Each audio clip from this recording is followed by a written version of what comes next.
Gee, we have our guest Jacey Jetton with us here. So, sir, I would like to formally welcome you on behalf of our Radio Dabang team and our owner Mohit Khan. How are you doing today? Good, good. Good to be with you. Feeling excited to be here? Absolutely. This is great when we get to talk to everybody. Yes, sir. I am very excited to take you on board, and then we will be later on joined by, of course, Fanny Jetton as well.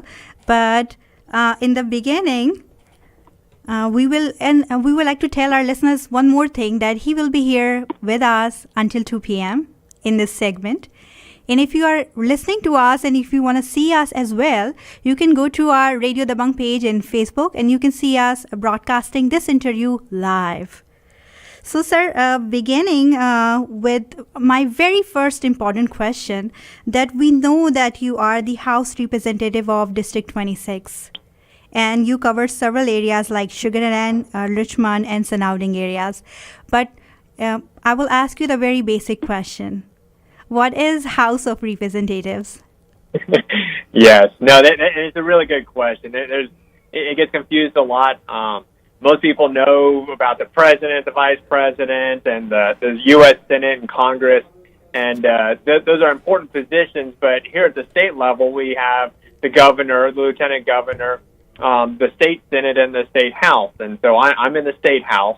There's 150 House members and 30 Senate members, and we all represent segments of the state to make sure that you're getting your representation at the state level, which we meet every 2 years for 140 days, and a lot of the laws that we put into place at the state level have tremendous impact on your daily lives. And so while it doesn't get the recognition that a lot of times the U.S. level does, it's an important position, and I'm honored to have the opportunity to represent people of House District 26 there. We are honored to have you here today too, and have you as our Texas rep. So I mentioned earlier that the areas that you take care of is Sugarland, Richmond, and surrounding areas. Would you like to name a few more? Let's be more specific about what areas when we say surrounding areas, sir. Sure. So Sugarland makes up about 80% of the district. We have a lot of the city of Sugarland area. That's everywhere from Great Wood to Sugar Creek. It goes up into Four Corners area. We have all the way around to Grand Mission, Pecan Grove, and sweeps over to over in the Cummings area, just north of Rosenberg. And so it's kind of an odd-shaped district, and being a part of the redistricting committee, we'll see what the district looks like when it's done. Of course. And so your responsibility as the representative of the Texas House, how would you define your role there? Sure. So, as I said, we meet 140 days every 2 years, and our the whole 140 days is structured in such a way that you write your bills. It goes through a committee process. We get assigned to committees, and so I'm on Elections Committee, Public Health Committee, and Redistricting Committee. And so all of our bills have to make it through the committee process where it gets kind of refined and perfected, and then it goes to the House floor, and we pass our bills on the House floor, and then it goes through the same process over in the Senate. And it's a lengthy process. It all has to be completed in a short period of time, but it's to ensure that our bills are,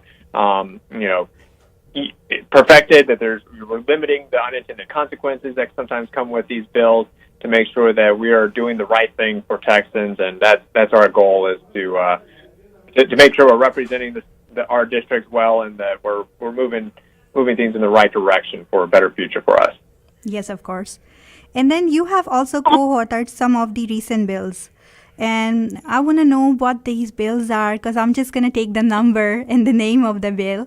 And then I'm going to ask you what the bill is, and then how is it impacting our lives as the citizen of your district. So the first one that I want to talk about is House Bill 1938. Sure, Dale. So that's the body camera one. And so we did get that passed off the floor on the House side, and it's going to go over to the Senate. It's an important one because it creates a grant that'll sit underneath the Office of the Governor's Office. And it's similar to, right now, there's a grant that allows for the payment of or lowering the cost of body camera equipment. And so one thing we talked to Texas TMPA, the Texas Municipal Police Association, City of Sugar Land Police. We've talked to a lot of different departments about what are the biggest struggles to getting body cameras in all the departments. And the biggest struggle is paying for the storage. This can cost anywhere from $30,000 a year to several $1 million a year to be able to store all that video. And so this bill would create a grant that state appropriations can go into, but also private donations. I think there's a lot of corporations and different businesses right now that are interested in seeing us continue to move in the direction of making sure that there's good accountability and for law enforcement offices. And so, I think that we're gonna be able to get that funded, and I think we're going to be able to get it passed in the Senate, and we're also going to be able to get that funded and expand the body cameras across the state. So what will be the actual impact? Let's say if you want to put it in the terms of a percentage, how many police officers or law enforcing agencies we will see wearing a body cam then?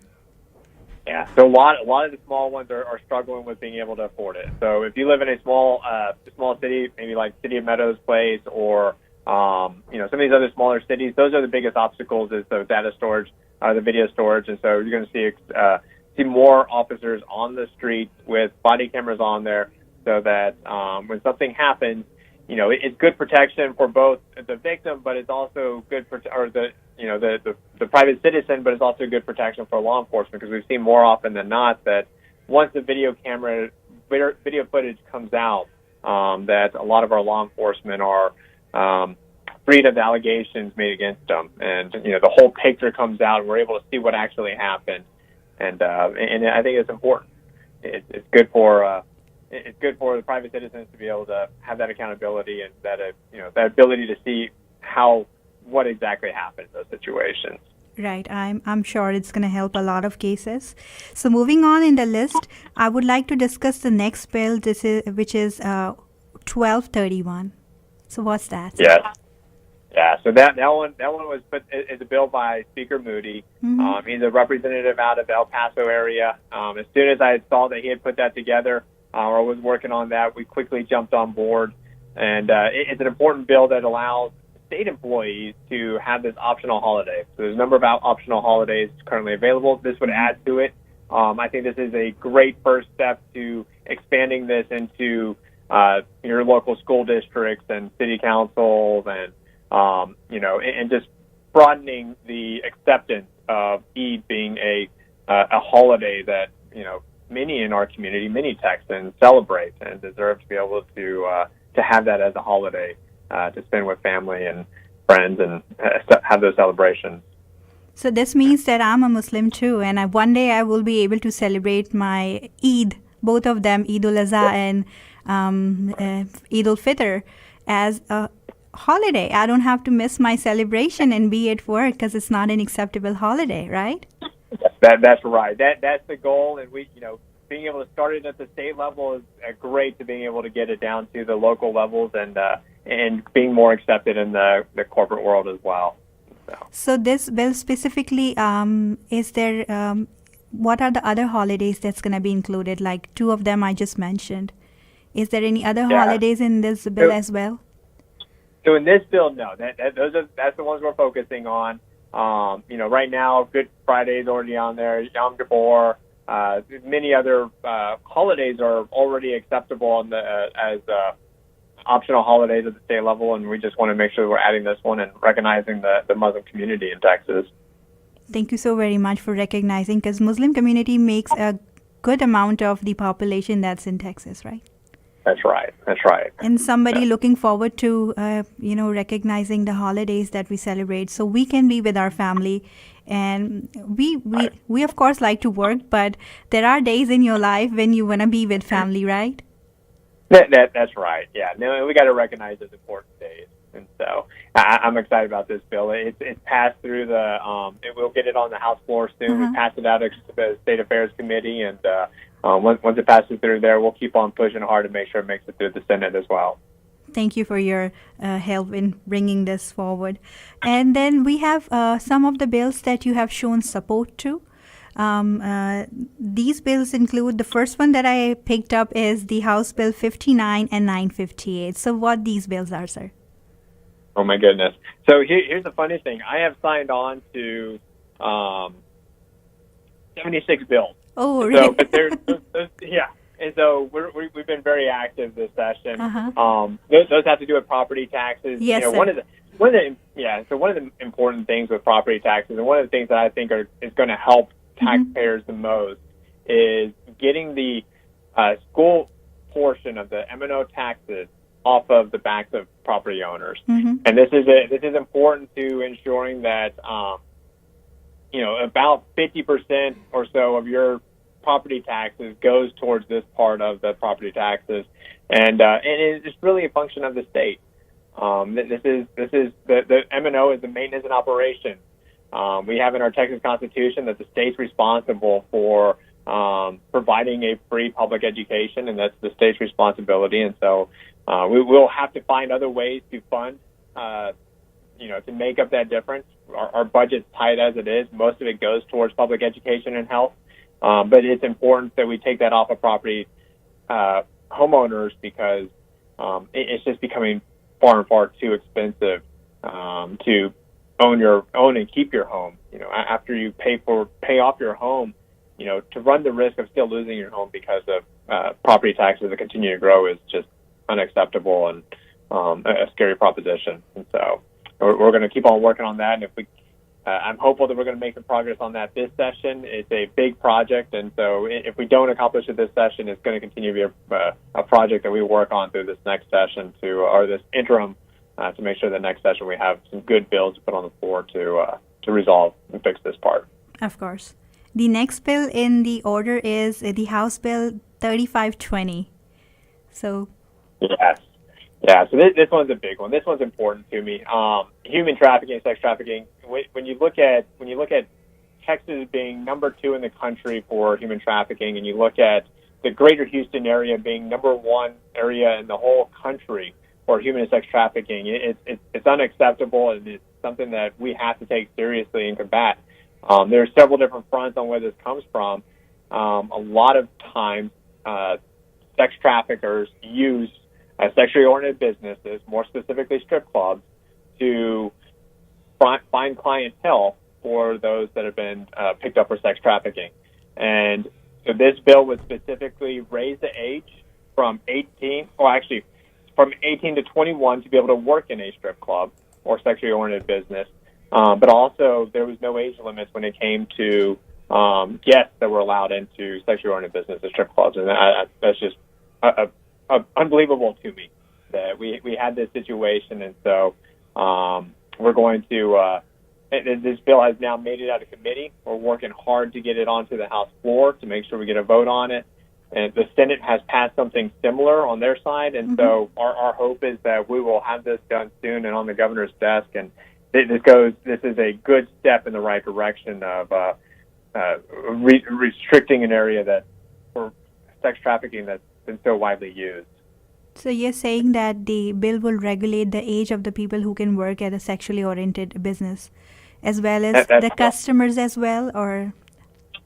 Yeah, so customers, you'd have to be over 21 years old to go into a strip club or sexually oriented business, and it's not currently the case. And if you're between 18 and 21, to me it was absurd that wasn't already the law, that you couldn't work in one of these types of businesses. And so I think it's important that we make this law go through so we can protect those individuals.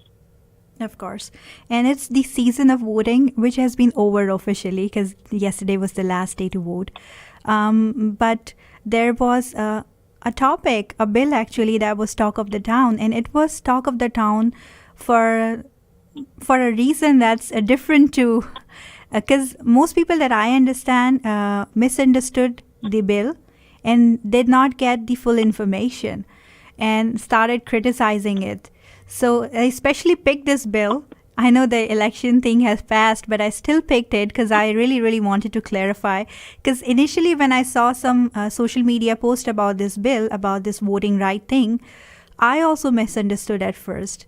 But while I was doing research for this interview, I read the whole bill and I came to know that it's basically in the favor rather than the against, right? So the bill that I'm talking about is the House Bill number 6. What that bill is, sir? Yes. No, I'm so glad that you brought this one up, because there has been so much misinformation on this. There's after everything that happened last year, it's just caused everything to become so polarizing that even when we're making positive steps towards election integrity this session, there's a lot of confusion about what's in the bill. There was other states trying to pass bills at the same time, and it kind of all got mashed together. So when it comes to House Bill 6, it's a bill that ensures that there's accountability in the polling locations. That means that, as it is right now, there's clerks and poll workers that are selected by both the Republican and Democrat Party. They are partisan poll workers. And we've had this system, and most states have this system, where there are poll watchers that are assigned by the party, candidates, or measure organization to ensure that what's happening in that polling location is according to the law. And so this bill would protect their ability to not only observe, not intimidate, not do anything illegal. That's all still restricted. If they are causing a scene, if they're doing anything that they're not allowed to do, they're not allowed to talk to voters. They're not allowed to stand around, hover over, or intimidate voters.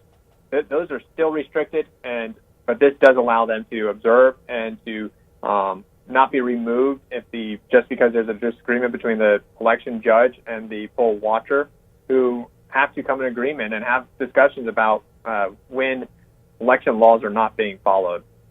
It also ensures that only those that are supposed to be in polling locations can be in those polling locations. This restricts voter suppression. This restricts voter intimidation. This makes sure that nobody is in there that's not supposed to be. It also protects against paid ballot harvesting, which is theft of your vote, your mail-in ballot, and also protects against voter assistance fraud. And that is between those two things. The Attorney General's office, when I was talking to him during testimony, they've identified those are the things that protect the seniors, minority communities, and low-income communities the most. Because when it comes to voter assistance fraud, they're identifying, they're going after people that they feel that they can coerce and steal their vote. Go in with them and say, hey, I can help you vote. They go in there with them, and then they end up stealing their vote while they're in there, and there's nothing that can be done once it's casted. And so we want to make sure that people's votes are protected, and that we are making it easy to vote still. We're not impacting anybody's ability to vote. We just want to make sure that your votes are protected and secured, and that the outcome of those elections are accurate. So I see a lot of comments on the social media sites where people were actually posting about the bill, saying that it is restricting absentee ballot, because there are people who are concerned for their safety in the midst of the COVID. So they want to cast their vote by mail, or they want to cast in a way that it's safer. So what is the provision for people who want to cast their vote by mail in this bill?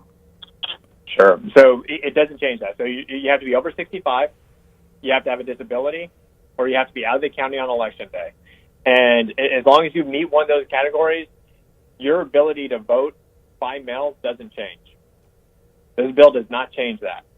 And so, but again, you have to fall into one of those categories to be able to vote by mail. And we want people in those situations to vote by mail, and this bill protects against the paid ballot harvesting, where there are attempts made to steal those votes from those individuals. And those individuals are the ones that need it the most, and we're going to protect those over 65 and those with disabilities. Of course.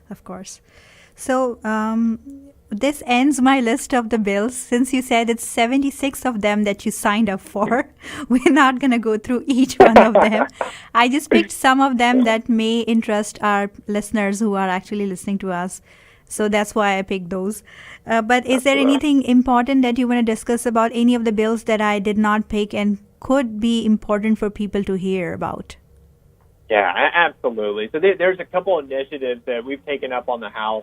Speaker Phelan's been a big leader when it comes to public health. We've had several bills that we've passed into the House that deal with making sure that healthcare is more affordable and accessible for all Texans. We're not talking about Medicaid expansion right now. We've looked at other states that have implemented it. It's been costly. and they still have things to work through. But there are other things that we can do here in Texas to make sure that healthcare is more affordable and accessible, and we're moving bills to make that happen. In response to Winter Storm Uri, I know there was a lot of felt like forever ago now since the storm happened, but there are things that we're doing. We passed bills dealing with winterization, with reforming the PUC and ERCOT to make sure that we're taking steps to make sure that doesn't happen again, to make sure that we're both able to provide good, efficient, affordable electricity during the hottest summer months, which we know we have here in Texas, but also prepared for those random and rare winter storms that we have here in Texas. And so criminal justice reform is another big one. There was multiple bills that we pushed on that. The body camera was one that was recognized by the speaker, and we're moving that one. Of course, we talked about election reform, human trafficking, elections, property taxes. There are a lot of bills that we're working on right now that impact a lot of Texans' lives, and I think we're going to find some success this session in meeting a lot of those goals and making Texas just a little bit better for everyone. Of course. So this brings me to another question that is important. If somebody wants to follow your work, if they want to know what bills are worked on by you and other House members, or they want to find which district they fall into, what is the best way to do that? Sure. Yeah. So there's several things there. So we're on Facebook, Twitter, LinkedIn, and Instagram, and we update that very, very regularly, so you can follow the bills and what we're doing here. We also have the website, jaceyjetton.com, where you can sign up for our newsletters. We send out a weekly newsletter every Friday that kind of recaps what happened during the week. If you want to find out who represents you, if you go to Google and you type in "who represents me," there's a state website that you just put in your address and it'll tell you who your representatives are. House.texas.gov is the website for the House. And what else was there? If you go to the House website, house.texas.gov, you'll be able to find the committees and the live stream for the House floor. And so if you want to watch any of this live, if you're interested in any of the committee hearings, what's being talked about, what bills are up, that's a great place to go to be able to watch live what we're doing. All right. And if I think it's a similar question that I'm going to ask you again. If they want to be heard, like they want to bring the concerns of their areas to you since you represent them, they can contact you on your Facebook page, or they can just drop you a message on your website, I believe. Yeah, so any of the social media works. We also, on the house.texas.gov website, there's all the members. You click on there, that's got our office phone number, email address. We will be opening up and have our grand opening for our district office, which will be in the floor building in the EDC portion, right there off of Highway 6. So you'll be able to visit there and reach out to us with any questions, concerns, thoughts on bills, different things. Let me know what I'm doing wrong. I'll listen. You can shoot us an email or give me a phone call, and we'll talk about it. There's usually a lot into why we make the decisions that we do, and so I love talking about that with our constituents. This is such an amazing opportunity to put our listeners and people who live in the district that you represent, to put you in touch with them and put them in touch with you, because it's so rare. And I'm so thankful to Radio Dabang's platform and our whole team, and Mohit Khan especially, for bringing you here so we can connect. Like we are right now representing Radio Dabang, but we are actually creating a bridge between the House rep and the listeners or people who live in the district. That's an amazing opportunity. Yeah, it really is. That's awesome what y'all are doing, and I love it. Thank you for that. Now it's time to be joined by another special guest, because we talked enough about your work, and I always like to bring people, see people as an individual, because I always say that when you see an elected official, it's too fancy for me. I really want to connect them on the human side. So with us, we joining Mrs. Jacey Jetton. So Fanny will be joining us. So you see that other seat right there, that's for Fanny. Yes. Hi, Fanny. coming. She's silent. I'm so excited to have you, Fanny, on board. Welcome on behalf of the Radio Dabang. Thanks for having me. Yeah, I'm usually behind the scenes, so I'm like, this is all new to me. No. It is very important to bring you in front of the scene because everything that JC is doing, of course, he has all the support from you. That's how he is working so efficiently. Am I right? That's exactly right. This is going to be the best part of the segment, believe me. Oh my gosh. You forget everything in the first half. This will be the fun part. Yeah, this will be the fun part, I believe so. More fun part. So I'll take you back in your childhoods. And I will ask the same question to both of you, and I will ask you to take turns and answer the same question in your way. So let's go back to your childhood when you were a baby JC and you were a baby Fanny. Where were you born? How did you grow up? And what kind of kid you were? That's the most important question that I want to ask because I was a very naughty kid. And whenever I ask this question to anybody, everybody turns out to be a good kid. And seems like I'm the only person who was like bad in the childhood. So I always look for a partner in crime. Let's hear from you guys how you were as a kid also.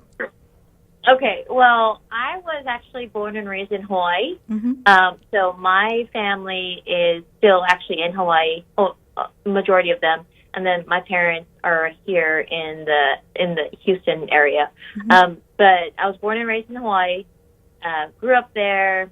I was actually a really good kid. Oh my God. I'm disappointed.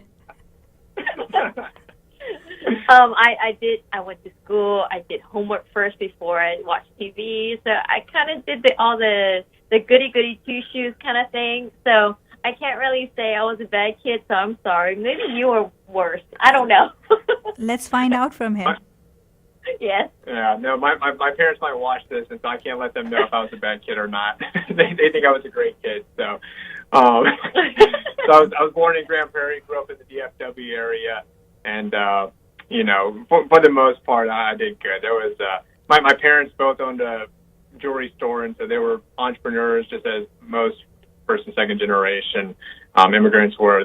Both their parents worked, and us kids kind of ran around and, for the most part, behaved and did the right things. And so, I did that until about 18, and then moved to Hawaii, and that's where Fanny and I met. So. Oh, that was my next question, actually. How did you guys meet? Okay. So when he moved to Hawaii, he was working, and it just so happened we met through a friend's event, hangout kind of thing. Mm-hmm. So from there, we met there, and then when we got married, I told him, hey, I want a big house. So how are you going to do that? And he's like, well, we can't afford it in Hawaii because Hawaii is so expensive. So let's move back to Texas because I can afford it there. So from there, we actually moved to DFW area and started bought our first house there and worked there, and then got pregnant, and then we moved back to Hawaii, and then that's where our first child was born. And from there, we're like, okay, well, we can't afford it still, so let's move back to Texas. So we took our firstborn back to Texas, and then from there we've stayed, and here we are now. Been here ever since, and so we got 2 boys now, 9-year-old and 13-year-old, and we love it here in Texas. We've settled down in the Richmond, Sugarland area, and wouldn't be anywhere else in the state or country. So which one of the kids is the naughty one? I need to match somebody with my childhood. Definitely the youngest. So at least I find somebody. You would agree? You would agree. Yes. Yeah, we keep extra eyes on him. And what do you do when you are not the Texas rep? Like, what do you do in your free time, if you get any? Because most of the officials that I ask this question, they say, what is free time? But I'm sure. But if you get any, so what do you do in your free time? Yeah, no, just like most of our life, but we're very intentional about our time. And so we do make sure that we're carving out time for family. And, I think we like to do a lot of outdoor stuff. Yep. We'll travel all around the state, going to parks and camping and, We love hiking. We love the exercise and the challenges, and just seeing the nature. And so we have a beautiful state, and you can go to different parts of it and feel like you're in a different, whole new area. And so that's what we do. We love the outdoors. I also like to sleep, so. Yeah, I also like to sleep too. Yeah, that's when I was a kid, I hate being at home. I remember that, and I would see my elders. They would miss any opportunity to be excited, and they would accept sleep over any exciting activity. And I was like, oh man, they're boring. But as I grew up and I become an adult like them, I started wondering, no, you can lose any amount of fun over a good amount of sleep, right, Fanny? That's important too. So, who is the best cook among you or JC? Who cooks better? Me. I'm better. Yeah, I don't. You don't cook at all? A long time ago. I eat TV dinners when I'm here. Yeah. That's my life right now, and I look forward to some home cooked meals again. Yeah, he's lost 20 to 30 pounds already just from this 80 whatever days that he's been here since January. It's crazy how much he is just. Fanny hasn't been around to cook for me, and so I'm so hungry. And in about a month now, session will end, and I'll start eating again. I hope you will put on some more pounds now since Fanny isn't here, right, to feed you. Yes. Yeah. So, when was the point when you decided to take a leadership position, JC? Or you can say, who is the one who inspires you? Because we look up to you for inspiration. And of course, Fanny, you as well. Because I always see people as a whole. Like, JC is not the only person who is holding this position. The entire family, you, of course, your kids. I see all of you as one unit. Because JC is just a face, right? But it's everybody behind it who keeps on. That's how JC keeps on going, right? Right. So that's right. So yeah. who do you guys look up to for your inspiration?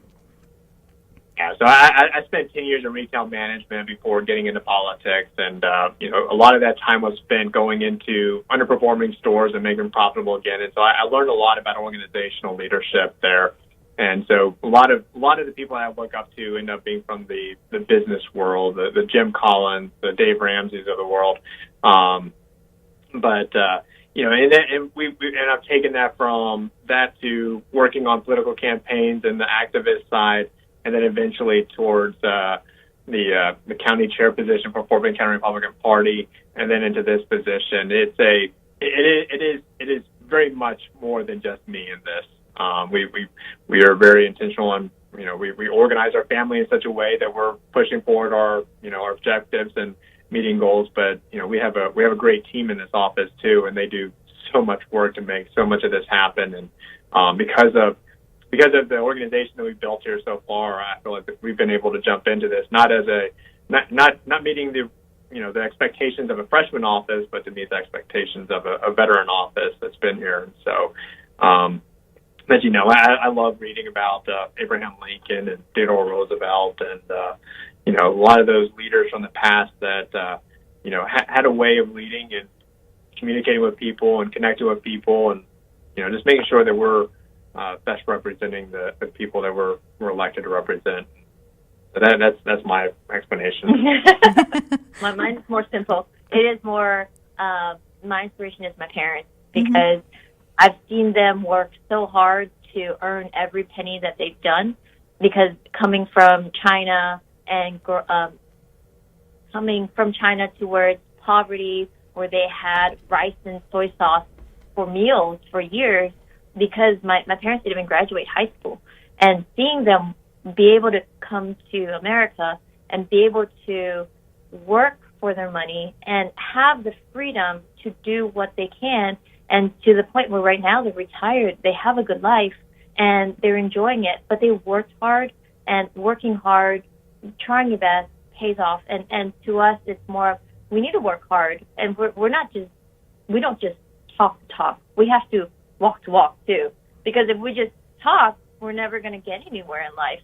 And then the doing part is that's how I get inspired, is because they put so much in doing everything that we need to also learn from them to continue doing and getting our hands dirty and doing the actual work and not just talking about it. So that's my inspiration. No, absolutely. And I don't know if you have time for it, but her dad has an amazing story of the efforts he went through to get the American, to get here for the American dream. And I don't know if you want to share that or not. Let me see if I remember. Go ahead if you want to. So when my dad, and I'm trying to remember this from before, so my dad, of course, my parents from China, but my dad, he lived in China and he had to escape to Hong Kong. So he actually went through several days of hiding out and everything and swam from China to Hong Kong just so he can escape China. And from there, he had to go through the process so that he could go from Hong Kong to Hawaii to become and go through the route, of course, getting the visa and going through the process. So it was just a lot of. He was young, so he took a chance. It's more of, do I take this chance and try to get freedom, or do I stay in China and go through this process and not knowing what's going to happen in the future for me? So for him, because I think he was like 20s, he was able to take that leap of faith and do it, and I am glad, because if not, I wouldn't be here right now. So you guys are constantly in the public eye. There are people who are going to love you and there are people who are going to hate you for whatever reason. How do you guys deal with the criticism or hatred when it comes to you as a family? Well, we can't make everyone happy. That's what we have to understand. And that's what he consistently tells me is, I want to make everyone happy. I'm that type of person. But he's like, you can't make everyone happy. No one's ever going to, you can't have it your way 100% of the time. So to me, it's like I just have to maybe step back some of the times and not think about it and overthink it. I try to shield her from a lot of it. I'm a Christian. Romans 13 is an important scripture to me, and I read it constantly. It is really just, we're in this position for a reason. And as long as we're doing good, as long as we're, doing things to protect Texans and ensure that bad is punished, God's going to take care of us. And, that's my goal. I'm going to do what's right. I'm going to do what's good. Some are going to be happy with it. Some aren't. And, and it'll be up to the voters during election time to determine whether I get to come back or not. That's all I can do. That's all I can control. And, I've learned early on in life that you just worry about things you can control, and I can't make everything like me, and so it's okay. Absolutely. And this brings me to my last question. There are people out there listening to you guys, and they look up to you as inspiration, and they want to follow your path. What is your advice? You can give individual advice or collective advice, is up to you. Who want to be Jacey and who want to be Fanny one day? So what is the advice you want to tell them? How can her position's better for that one. Fanny's better? Okay, go ahead. I don't know. It's more of trusting your gut. And, I mean, it's something that he's passionate about. So I'm 100% behind him.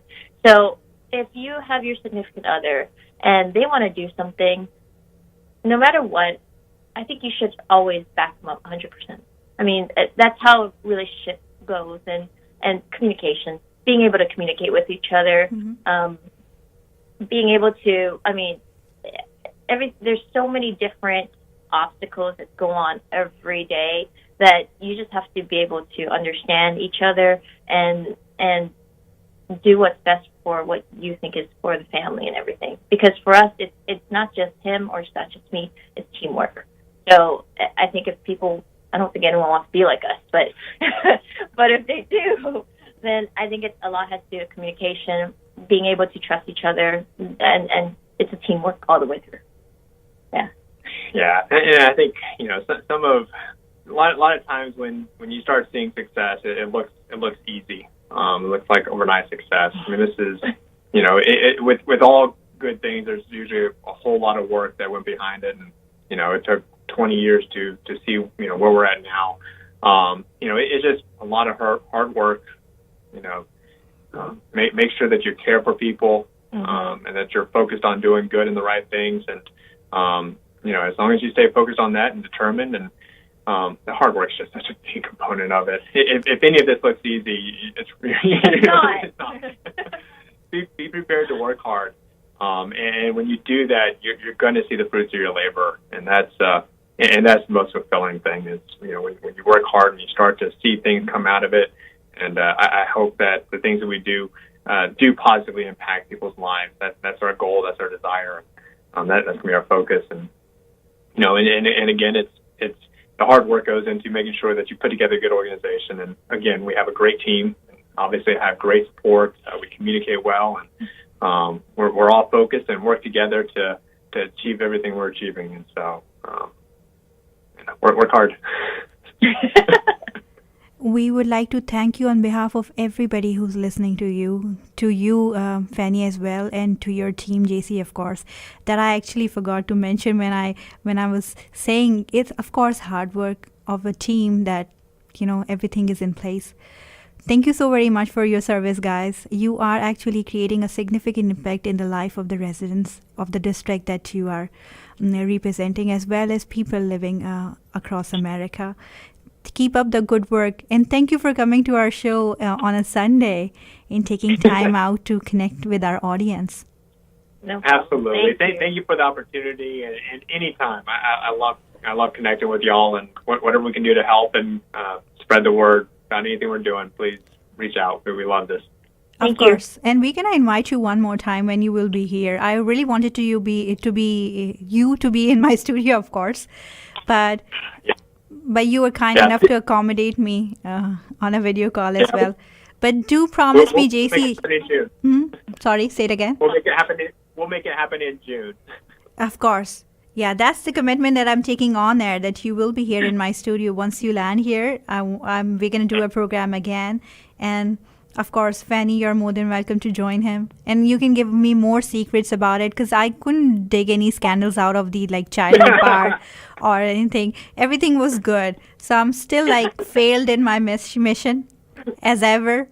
But that's a good thing.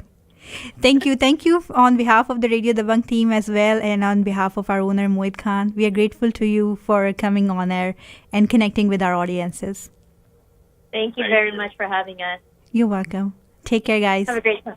You too. Thanks.